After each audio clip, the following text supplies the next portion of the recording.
Hello! Here's a cool argument I came up with. It's almost entirely not a joke, but not quite. The gist of it is that if an omniscient being can exist, then it must exist.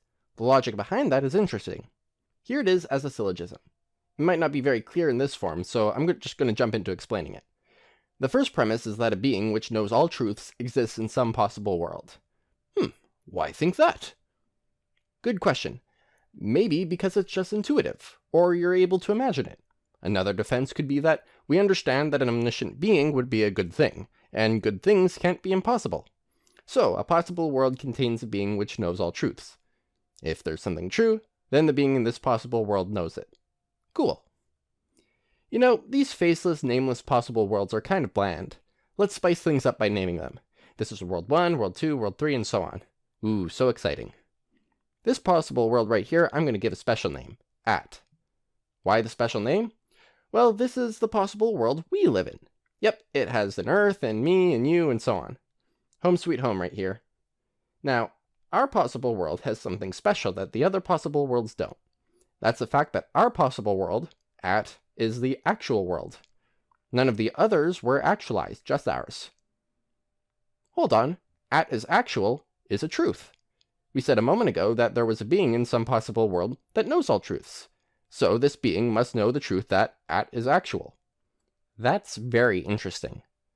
Now, which possible world is this being really occupying?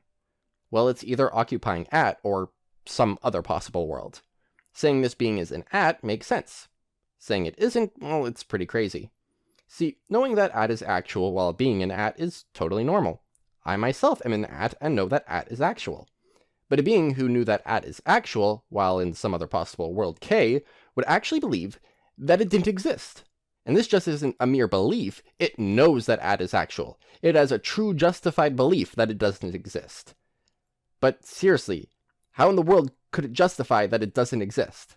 That's like Bilbo Baggins somehow learning that Middle-earth is fictional. That's impossible. No amount of studying the properties of a given possible world can tell you that the world is or isn't actual. But let's assume I'm wrong, for the sake of argument. Let's pretend it's actually possible to have a mechanism which detects which possible world is the actual one. And in World K, the being is exercising this magical mechanism to learn that At is actual. But wait, K itself is a possible world. That means K could have been actual. But if it were actual, what would the mechanism have said? Would it have instead said K? Well, if you change a detail of a scenario, you change the possible world.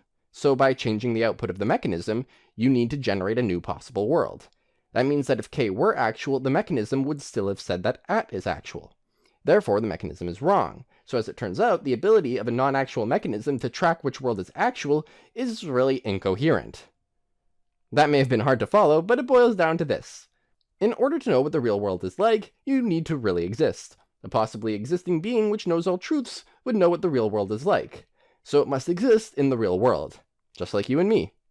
What are your thoughts on this argument? I honestly think it's flawed, but it's like Anselm's original ontological argument in that the flaw is really hard to spot. Do you disagree? Let me know. But that's the end of this video. Thanks for watching. Bye.